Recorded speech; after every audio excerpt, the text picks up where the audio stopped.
What's going on, ladies and gentlemen, saints and ain'ts, and welcome to Lactic Acid. I am your host, Dominique Smith.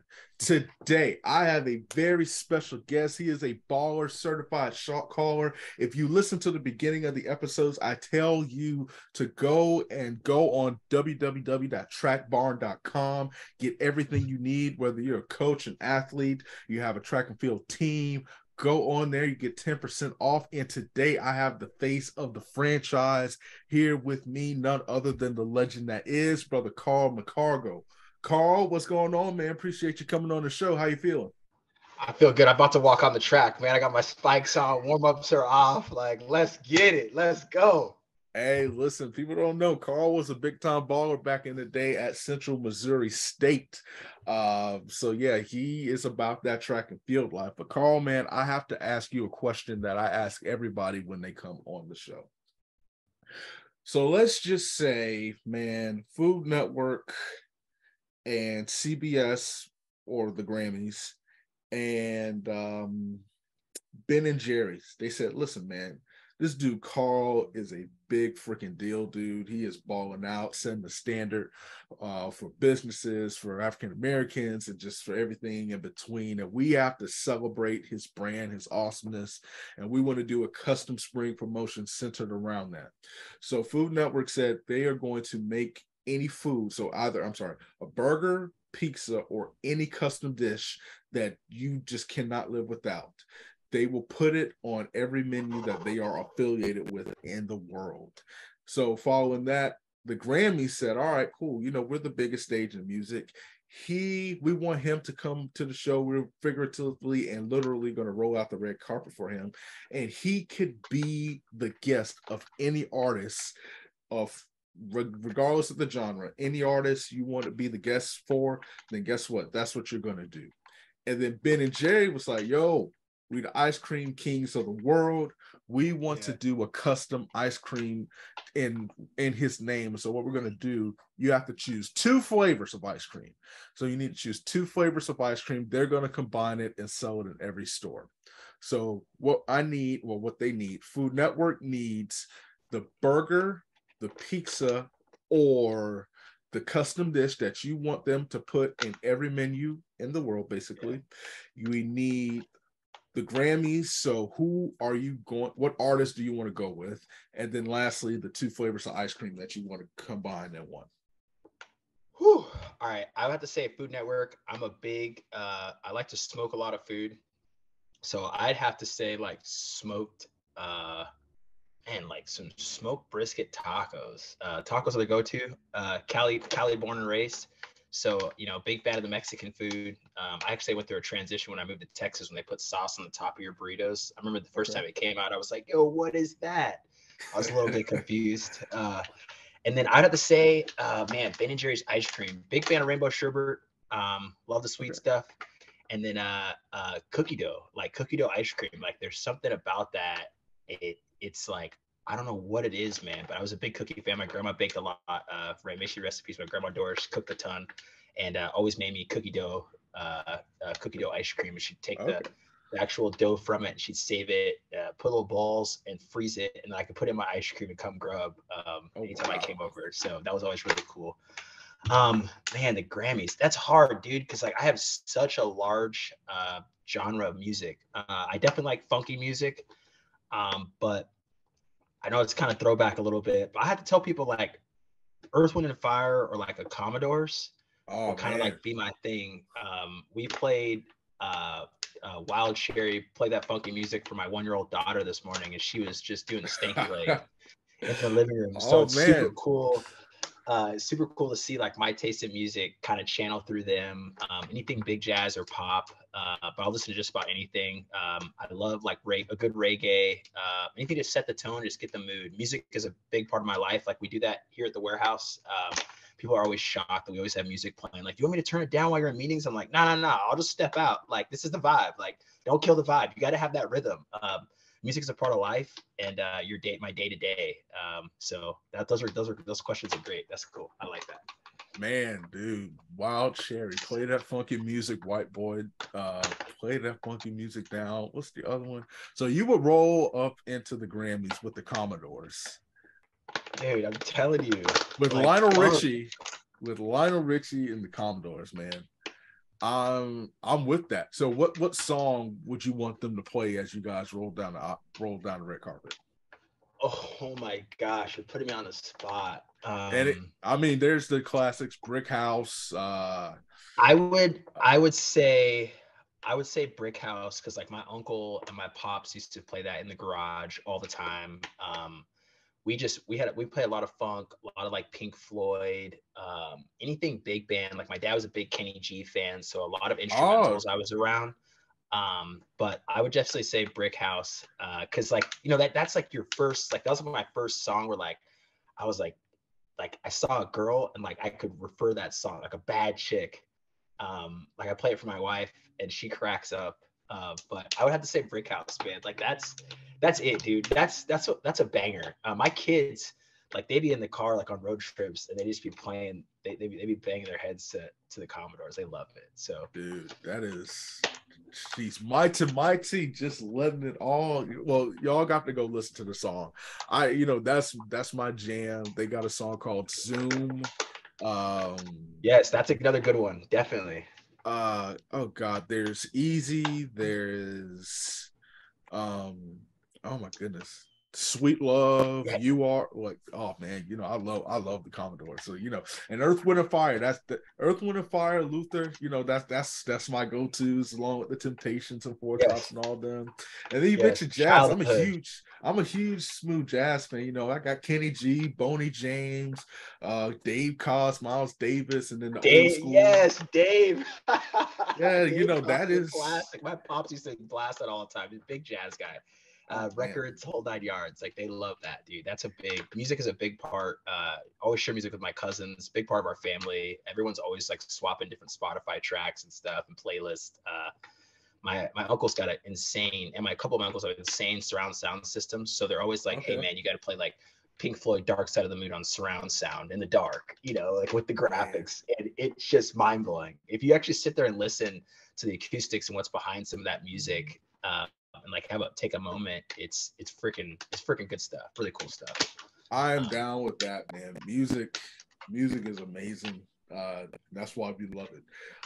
So man, just brought me back. I have the collection and everything. I've Yeah, collected so much of that over the years, man. It's my favorite. Not this new stuff, but the old school. That's what I grew up with. That's what I love, man. same, So same. let's get into this, man. So Carl is the founder of Track Barn, and so Track Barn is changing the way that track and field, I want to say, is change. It's a more innovative way because it's affordable products and it's for everybody. And Right. so I want you, in your own words, you're the founder, you're the CEO. Tell us a little bit about Track Barn and what went into you starting it. Yeah, so I guess I'll go back. It was like spring of 2019, I believe. Okay. 2020, I was the national account manager at UST Mamiya, also known as Essex. UST Mamiya is a carbon fiber manufacturer. They make golf shafts for Callaway, a couple other big name brands, TaylorMade as well. And I actually got hired in a role to help with their dealer market, internal logistics, strategy, and just really like customer service.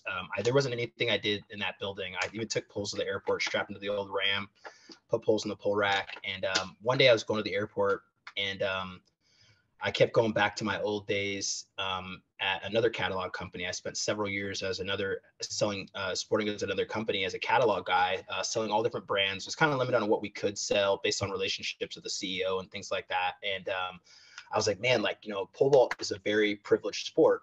And, if I can help people that have similar backgrounds of me, or at least elevate like from like a youth market, like what can I do? And it all kind of started out as just Track Barn, custom goods and apparel. One of the first people I called was Charles Oliver. Coach O is now the national chairman. I believe he's changed roles actually.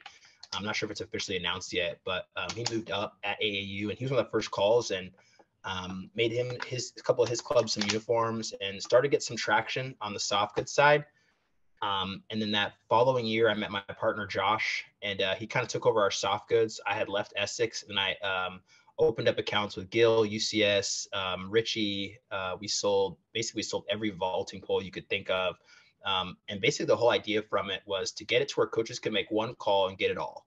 So you have to call this vendor for this, call this vendor for that. I love the model of Amazon and Walmart, but I want to mix the two together to give the customer a journey. Once they hit the website, like there's a level of excitement, and having that high level design from our uniforms and our backpacks all the way to the website, and then our top-notch presentation on social media. I want it to be an experience for the customers, not just when they swipe the card and get their package.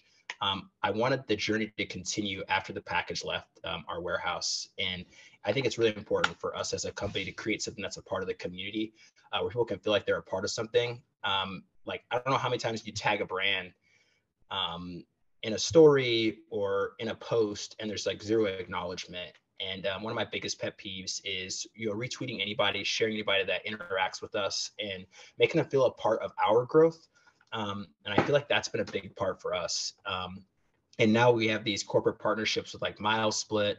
We're going to announce one more as well soon, where other people who are also in the community, where we can get deeper and wider within those contacts and groups. Like we have Dane at Throws University for like our throws side. We have one other throws partnership that's going to announce here pretty soon. That's pretty big.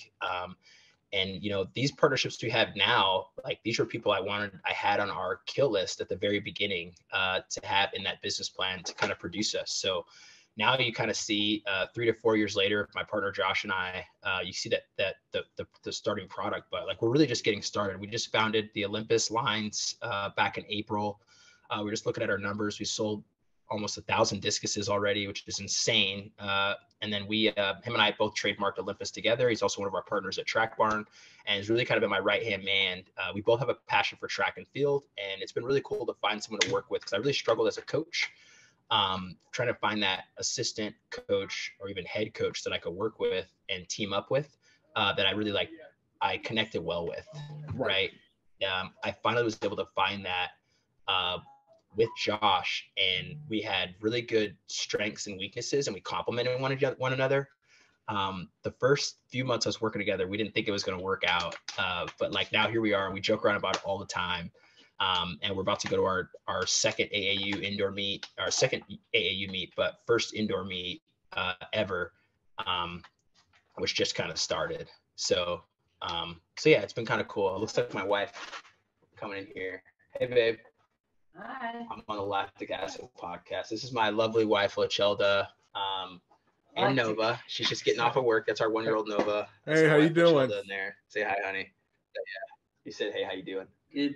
Say hi. Say hi. So yeah, this is a big part of my why. My daughter. Nova, you okay? Just smacked her out of the chair. So like my son, we have a 3-year-old son, Gavin, who'll be 4 in March. Wow. And right after Gavin was born, I remember being at Essex, and I wasn't even, people actually don't know this, I wasn't even full time yet. And I was like, dude, I got to do something different. Like, how do I set them up so they can have the freedom and support that they need to do what they want to do? And Track Barn just kind of came about. And I tell everybody that has an idea, just freaking start. Just start the idea, do a little bit at a time, and just watch it evolve. I think so many people have excuses for why to start that new thing and when it's convenient, but there is no right time to start a business or start a new hobby. It's really just like stepping out and being uncomfortable. Get used to being uncomfortable, and then just growing as a person spiritually, internally, and even physically, has been really big for me, I would say. So what are we, 4 years or close to 4 years of the business? Yeah, this August will be 4 years in the business. Yeah, has it grown by? I can't believe it. Has it grown the way you thought it would, or has it exceeded your expectations? I think it exceeded my expectation. When Josh and I first started working together, he was the one that kind of told me, hey, dude, like this could be huge. And mind you, I had just hired him coming out of COVID, and I just quit my job. So I'm like, hey, we'll see. Just being optimistic. Both of us at the time, Josh was working at Starbucks. I was working at Mile Split, still doing part-time stuff at Essex before we brought on those other brands.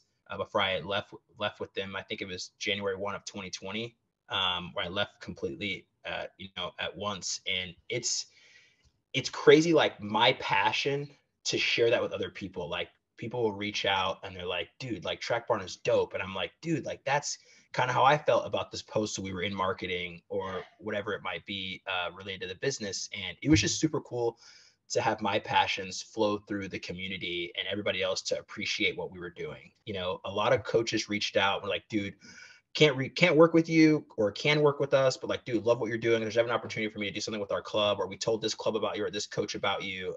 It was just crazy. We're like, I joke around with Josh all the time. We're like this positive infection in the community where like people can't get enough of it. And, given the community, especially that youth grassroots level, like we have our Track Barn grassroots program, is when kids get their uniform or that professional packaging in our new packaging, like I want them to feel like they're USA track and field athletes or they're at the University of Oregon. And my hope is that one day we can pool the athletes from basketball and football, because like they always have dope stuff.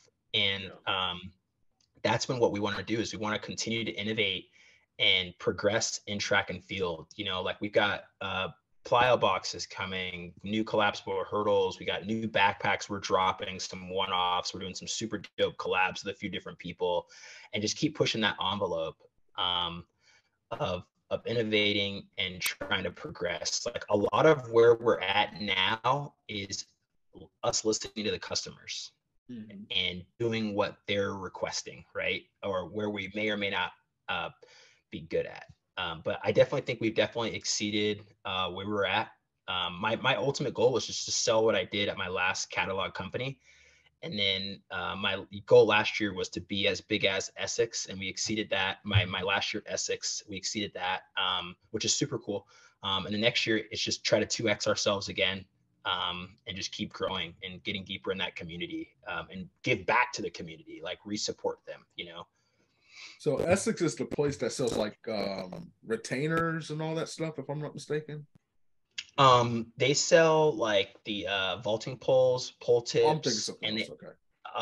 but no, there is an Essex company that does sell retainers. There's Okay. multiple Essex domains, but it's like Essex vaulting poles would be like who we would refer to on that end. Which, I mean, unless you're a pole vaulter, you wouldn't really know about it, right? Like, unless you're in that brand. So yeah. So pretty much Track Barn, it's not just you have shot put, discus, pole vault, backpacks, just hurdles. You guys are just like the one-stop shop for everything. Yeah, we sell it all. I think there's maybe one hurdle brand that like wouldn't open us up because we got blackballed by a former employer. And actually my former employers called on almost every vendor that I have on now and try to get them not to work with us. And we're now some of their biggest vendors. We actually surpassed my former employer with 2 other vendors, which is pretty comical, just because of the design, like the way we create and elevate these programs. Right. Well, let me ask you this. Now that you say this, and then we're going to get to some off-track stuff. How important is it for you all to, obviously, you will help anybody and everybody, whether they're professional, college, whatever, but how important is it for you all to make your presence known in the youth track and field community? It's huge. I mean, it's our foundation. For me, if we're able to make an impact at the youth level, then we're able to impact track and field at its very lowest point. And I think so many people are quick to be like, oh, well, I got this Power 5 account, or oh, I got this account at Dartmouth or Harvard or USC. I mean, that's cool, but like, what did that sell do for the community, and how did you elevate the athletes? Because at that level, it's kind of expected. And I think that if you can get that ooh, ah, wow factor at the high school, middle school, and youth level, like you've made a difference. And not being that cookie cutter company, and being able to give those kids that fully custom goods that they might see online, and they take an idea from Oregon, SC, Washington, and then put those ideas together, has been something for me that I love to bring to that youth market, because there's just so much stuff you see that's the same over and over again. Like if you go with one of these big box brands, you know, you have a dozen patterns or a dozen color schemes, and most people will take stuff of a photo they saw at a meet, and our team will recreate it for them, and the kids get it, and it boosts their morale, it boosts the culture. It brings hype to the programs, gives the kids something to look forward to. And that's really why we do it, is to get these kids excited to look good, feel good, and hop on the track and make something happen. And then they'll tag us and stuff and collaborate with us. Like that's what I'm looking forward to most at the AAU meet is these kids have just, our TikTok has gone insane. Like the way these kids have responded to our TikTok, I'm like, whoa, man, like this is crazy. Like they freaking love it. And like these kids were pulling me. I think the coolest part was some of these dads were pulling me aside and asking their kids to take a picture with me and Josh and I. And that was when we started to realize this July in Greensboro was like, dude, like we're making an impact, dude. Like that was our first major event to set up at, where there's 15,000 plus athletes. And there's people hollering at us, you know, high-fiving us and stuff like that. And that youth market really is our foundation. And I'll never move out of that. It'll always be a major part of us. And I hope that we have a long-lasting relationship with AAU and any other youth organization that we work with, because it really is the foundation of our business. And it's where I feel like we can make the largest impact and not compete with those big box companies. What are 3 things that people do not know about the legend that is Mr. Carl McCargo? Man, I'm a fighter. I think I can pretty much figure out any situation. In college, I actually moved from Southern California, from junior college all the way to Central Missouri. I didn't even visit the school. Kip Janvrin called me up. I met with him at Walnut at Mount Sac during the 2009 Outdoor National Championships. He was coaching Annie Carlson. She's now the head coach at Edinburgh. And I just remember how much fun he had coaching her. And I linked up with him. I was like, dude, I'm definitely going. Looked at videos of it online, got the financial aid package. I got on the plane. I went for it. My sophomore year, I tore my ACL. This would be item number 2. I tore my ACL in the pole vault. I was number 3 in the nation. I was a walk-on, didn't have a scholarship yet. I just went with no money. I just going to chase the dream. You know, I didn't run track to my senior year of high school. And I'm just a result now of taking a chance. And the first event I did, getting back on the track in the decathlon, was Kip had me pick up Kip Janvrin. He's the head coach of Central Missouri, had me pick up a pole and go on the runway. And I took it up the first plant. Didn't even think anything of it. And I was like, all right, dude, you got it. Let's go. So I would definitely say like I'm a fighter, and like just perseverance, like never giving up on yourself. And don't be afraid to find out what the body can do. Like the human body is amazing.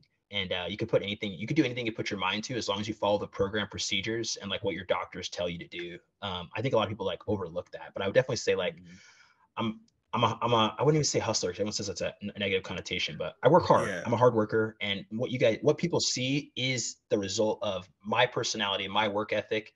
We talked about this today with our culture, about how everyone on our team is like, let's go, let's get it done. Like getting out of this meeting, what are we going over? What are the topics? All right, let's hop off. And everybody goes their different way. And we've created this competition amongst the team where who has the next best idea that we're going to push out, you know, like when we pushed out that, the Rick roll for the World Athletics throwing shoe. You know, I had the idea to troll World Athletics with a glide shoe, and then our used to be an intern Ryan, now our full-time marketing designer Ryan Matthews, had the idea to Rick roll, and I'm just cracking up laughing. And that's really how a lot of our ideas come about, is being collective as a team and bouncing ideas off each other. Like I joke around all the time. I'm like, dude, Track Barn's like the next Google. Like I want to bring all my friends to work with me, because I want people to be able to throw any idea out there, even if it's a bad one. Because if you throw a bad idea out there, somebody else could flip it the opposite direction, and you could go a whole nother area. And I think too, is just like making sure you're staying on your path, staying focused on that path, and persevering and staying consistent. Right. I think that's huge. When you talk about just as a whole, right? So yeah. How do you find that balance? because what you do can be a lot of long hours, a lot of For sure. grinding, a lot of hard work, a lot of grit work, a lot of the stuff that people don't want to do. But you Mhm. do it all, and you do, everything you can to elevate those around you, and not just the business. But how do you find that balance to where it's just not too much of, one thing, and you can be present for your family, but also just present just to be sane, and Yeah. just keep your sanity.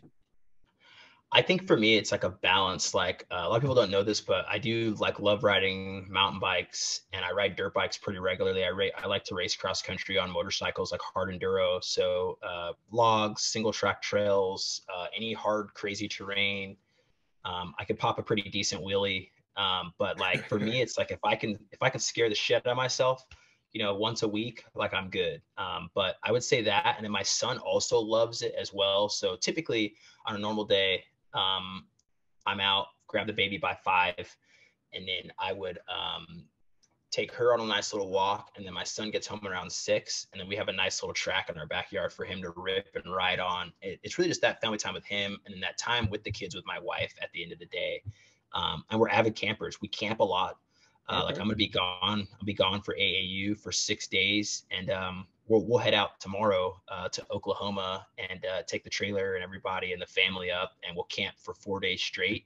I'll do like a half day, and wife and I will take turns driving, and it's that time for me that allows me to reset. I actually was telling one of my buddies is the balance is really like a training cycle. I'll push super hard for 3 or 4 weeks, and then I'll hit the reset button Right. and do like a 4-day reset. Same thing with my wife. Like sometimes she's got to grind for 3 days, so I'll back off and I'll cut my hours, and then it's like a cycle.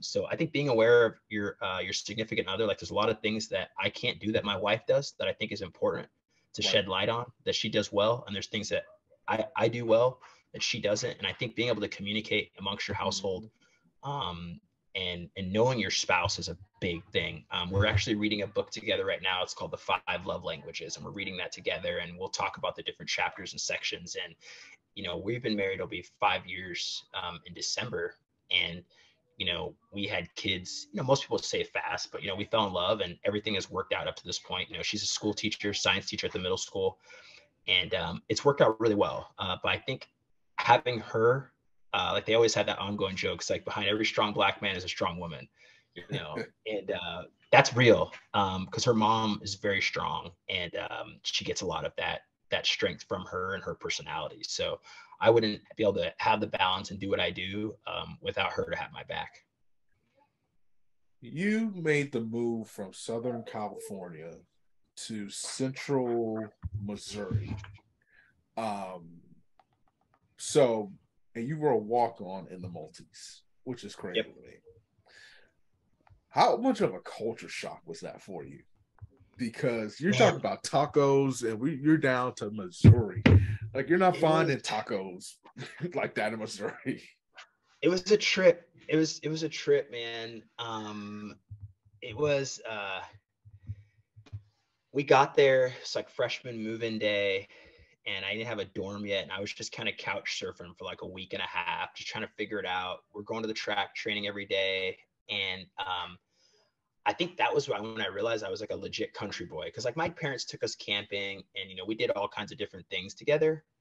But it was when I moved to Missouri and got a good feel for that show me state and just that Midwest hospitality. Like that is a thing. Like I remember my first Thanksgiving, I went home with my roommate Kevin Wages, and I shot a gun for the first time, a handheld shotgun, a rifle, and a few other things as well. And I was mind blown. But like the way his family embraced me, the way my teammates' parents embraced me, because my parents were in California, so they couldn't make it to every meet. They went to national meets and things like that when I qualified. Um, like other parents just would bring me under their wing, and they were also from the Midwest, right? One of my closest roommates was from he was from Kentucky. I had another one from Colorado, a couple from Missouri that I lived with, and I had my one roommate, Alex Lohman, who had brought me out. He was one of my best friends still to this day. I still talk to all my roommates and my buddies from college. Uh, that was it was a trip, man. It was a dream come true. I was just a kid that ran senior year of high school, right? And I figured it out. My high school coach took me off a track, off of a baseball field, slow as all get out.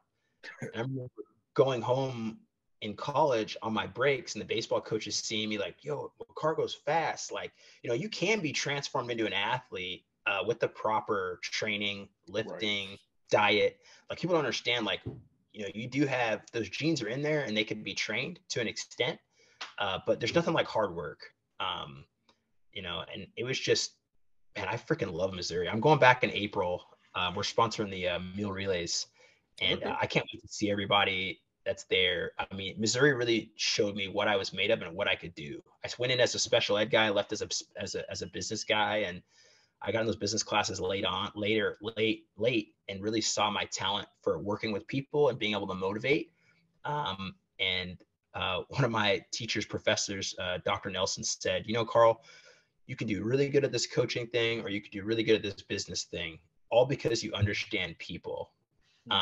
And that's, I feel like, why Track Barn is where it's at, is because the people that work with us and have helped us grow are why we're at, because I believed in them and they believed in me, and it's a mutual respect.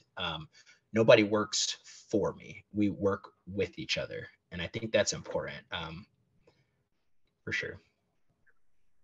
I'm gonna ask this question, two more questions, then we're gonna wrap this thing up with a bow. What's the best meal you ate when you were in Missouri?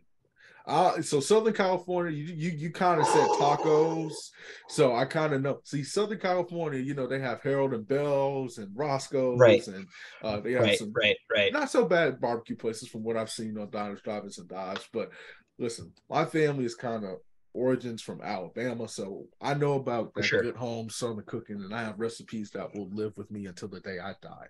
So, what's the best meal that you ate in the country? I'd have to say, if we're just talking about Missouri, I would say the pizza on Pine Street at Fitters. Okay. If we're talking about the country, when I got to announce, oh my gosh, I'm totally forgetting the name of it. Vault in the Ville in Excuse me. in in Kentucky, I got to announce that meet, and I had some of the most fire barbecue in downtown. Um, I was mind blown, and I don't know. I think Kentucky has some of the best food, but like, I've lived in New Mexico, I lived in Nebraska, Colorado. Like, Colorado has the best tacos. I think Cali has the best pizza. Everyone Wow. would agree. Everyone would disagree and say, "Oh, nah, New York." And I'm like, "Nah, man. Like, nobody wants a pizza that's sloppy, dude. Like, I'm trying to have it neat, maybe even smoked. You know." Yeah, I Um, would. I see. I would disagree with that, but that's all right. That's all right. It's all yeah, good. like, but people you like what you like. It's like the In-N-Out Whataburger. I will go at people for days, and dude, In-N-Out's still the best burger. But I grew up in California. Any Texas person will take me. They'll go in a gunfight to tell me that Whataburger's better. But I'm like, nah. Mm.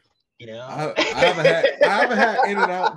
See, I haven't had In and Out yet, but I've had Whataburger, and there's nothing about Whataburger that was like pressing me to go back. I've had it like once or Right, twice. It's not right, bad right, by any means, like but I prefer like Crystals. If I'm gonna right. eat like cheap fast food, I'm gonna have like Crystals or something like that.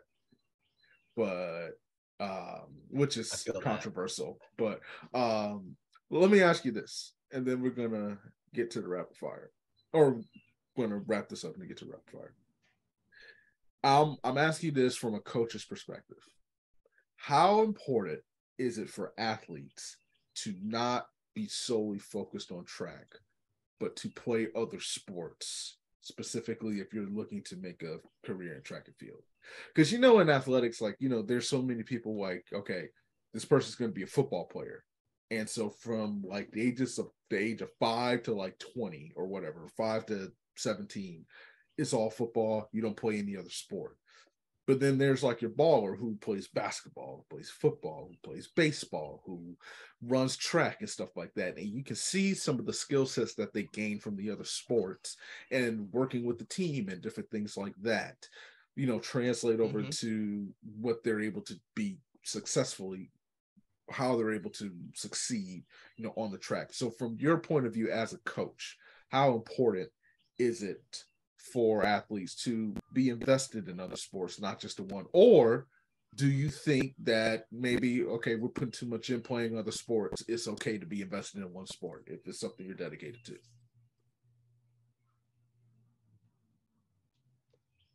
I think it's not smart to specialize too early. Okay. I think why I was successful at the decathlon was because I had a baseball background. I played football, I played soccer, I played basketball. I was able to play some of those other natural sports because it's really important to have the reactive side, especially hand, foot, eye coordination. Like our 3-year-old does gymnastics. We just started taking him to do jujitsu. He can ride a motorcycle. Started riding a bike at 2 years old. He also does soccer. He's done t-ball before, and all of these sports have a crossover, and they're going to test different senses. I think it's absolutely silly for someone to define a child at the age of 5, before the age of 16 I think is moronic. It's most people, it's a cash grab for them. And I think it's unfortunate that people are able to take advantage of families and point them the wrong direction. But I truly think that if you want to be good at a sport, like, you should run track and field. Like, I joke with my father-in-law all the time. I'm probably going to train my son like a quarter miler up until he gets to like his freshman or sophomore year of high school before we specialize in a short sprint. If he does track, right? Because a quarter miler can do everything. You can Everything. long jump. You can, like, look at a kid like Matt Bowling, right? Like, the guy's got just so much stamina, but he's also got that fast twitch and he's got that explosive side as well. And I think it's important to mix those energy systems. But like, our kids are gonna do all different sports. I'm gonna let them pick and choose. We're not gonna specialize in anything. So I think that that's when you put too much pressure. And Yeah. I competed my best at the events and meets where I was having fun, and there was a vibe, right, and where I was comfortable. And you got to allow yourself to compete and not put so much pressure on. I think it's important to not forget why you started something, but also, like, there's a difference between being focused on the runway and being off. Like, a lot of my competitors, a couple of my teammates were very locked in decathlons in between events, but like, I had to go joke with my coach, or like, he had to tell me a funny joke in between repetitions because I would just get so worked up. And a lot of that is just kind of knowing yourself too, right? But I think don't specialize. Keep it gangster as long as you can and try all the different things, because you just never know when you'll find. It might be, my kid might be good at archery, he might be a really good skier, he might be a snowboarder, he might be a kayaker. We don't know, but each Yeah. of those sports is going to develop an athleticism or a reaction level that you never expected before.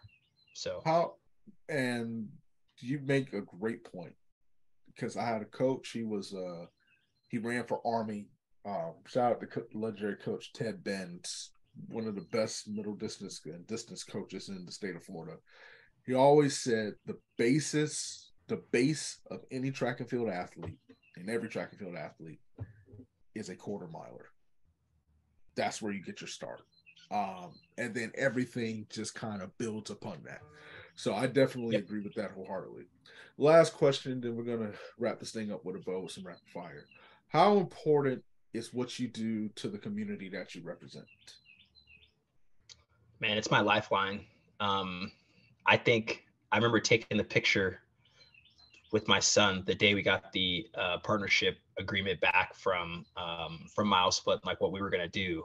It's my heart. Like, track and field changed my life. I was an unhappy baseball player, and for me to bring life to these other kids or encourage other kids who are doing other sports to come out and compete. Like, we had this guy tweeted the other day, it's like, hey, what kind of success stories do you have for kids that started running track junior and senior year? And like, I was one of those success stories. I ran part of the year my junior year, and then I fully committed. I left baseball, ended up running like 16:50 and a 5K to get in shape to pitch in baseball. And then they were like, hey, you could kind of run. You could run like 11:8, which was decent at the time because I could run a decent 5K. And they were like, all right, you could probably sprint and hurdle too, right? But it changed my life, and I want to continue to do that to kids at a younger age and encourage and grow our sport as a whole. You know, I think that's the big thing. That's why we're so big on like social media and like the advertising, bringing light to our community, and creating news. That's why I think it's cool, like the social media side of our sport. is where we can bring light to the elite athletes who don't get the attention that they deserve. And we have some super cool elite athlete collabs coming. But we are back. Sorry for the technical issues. You know, the internet is whatever it is. So, but we are all good. We're going to wrap this thing up with a bow. We're down to our final segment called Down the Home Stretch. I'm going to ask you a few rapid fire questions. I want you to answer them to the best of your ability. If you do not, don't even worry about it. It's okay. Are you ready? Ready. If there was a food that you had to live with and a food that you could live without, what would they be? Ooh, man, I could live with the tacos, man. I'm a taco guy. Could live without breakfast. Interesting. You know, people say that. So just like, are you just a cereal dude kind of guy? Like, yeah, like just simple like cereal or like a couple hard boiled eggs. Like we'll eat well like for brunch or something like that, but like I don't really go ham. Like my wife, like we get up at 5:30 a.m., get rolling. Usually throw like a McMuffin or something in the oven. You know, we cook when we travel. We cook. Like we'll cook this weekend when we can. But simple guy, simple. favorite place to vacation? Oh, I would say Colorado, stateside for sure. That's like my state. I almost moved there before we got pregnant. And then I would say out of the country, I had to say Europe, man. Okay. Freaking Euro is cool, super dope. Yo, definitely. I would definitely want to check that out. If there was any actor to portray your life in a movie, let's say we're going to make a movie about your life. If there was somebody who was going to portray your character, who you rolling with? They say John Jones. I look like John Jones when I shave my beard. I've had people tell me my mannerisms remind them of Chris Tucker or Chris Rock. I can get kind of fluid behind the scenes. Got it locked up right now. hey, man. All right. Dream vacation. Dream concert that you would wish to attend. Oh man. My wife and I, when we first started dating, had like this super cool connection with Chris Stapleton. Okay. The tickets are expensive AF, but I would love to go to like a Chris Stapleton or on the opposite end of the spectrum, like a Bob Marley concert. I love me some country and reggae. There's nothing like a good road trip with some good country or reggae. Breakout track and field athlete that you're hoping to see this year. Oh man.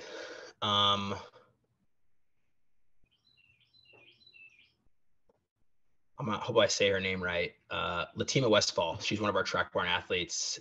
People are sleeping on her.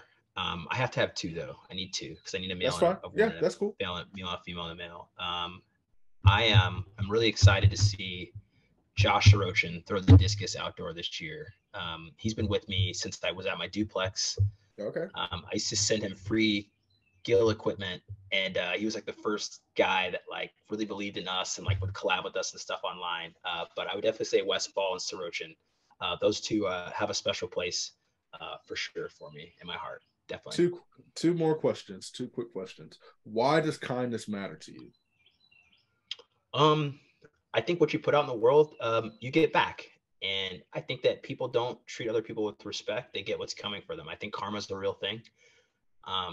And I think you need to be kind and give people the respect and or an opportunity when it's due, right? I can't stand mean people. There's some customers, man, and sometimes I'm just like, I would rather not take your money because you feel as though you're above me and my team. And I think that's when that's where things get fuzzy for me, especially as a Black-owned track and field company in the U.S. Like I have a lot of people will call and try to challenge me on things technically, especially in pole vault. It's hilarious. And some of the throw stuff, they try to come at me and try to find things wrong, and I'll be like, well, here's the diameters of this is the conversion, but that's a big thing for me, is just be kind. If you see an error, I think it's all about the way you approach it, and not being condescending if you see something wrong. I think we're all human, and it's how we address the issues and have a conversation. We had a conversation the other day in church about, we shouldn't have a conversation in church about politics, but we had an open conversation about politics. And one of my things was that people don't understand is that your political belief or your personal beliefs is based off your own personal life experiences, and that's what molds you. Right. You know, racism is taught. It's a learned thing. You're not born that way, right? And I think it's important people to understand that. Last question. In 2 sentences, tell me why customers should shop at Track Barn. Whew. Man, Okay, I'll give you this. 2 sentences or 10 seconds. fully customizable one-stop shop. That's it. Hey, listen. And what will you get with the Track Barn experience? This is unlimited. I think you'll get passion, service, customer service, and love. Like, we love our customers. We love the people that support us. We actually, anytime I ever make an error with a customer, I always send a free T-shirt, no matter what. And we do make mistakes. We're struggling with some supply chain stuff right now, and it's just communicating with the customer and making it right is my number one thing. Take care of the people that support you and help us get to this point. I'd say would be spot on. Carl, you have survived down the home stretch and you have survived lactic acid. Before we get off, please tell the people where they can find you. Please tell the people where they can support your journey. Absolutely. Check out trackbarn.com. Check out our social media, TikTok, Twitter, Instagram, and Facebook. Give us a shout, like, and mention lactic acid if you guys follow us, and we'll follow back.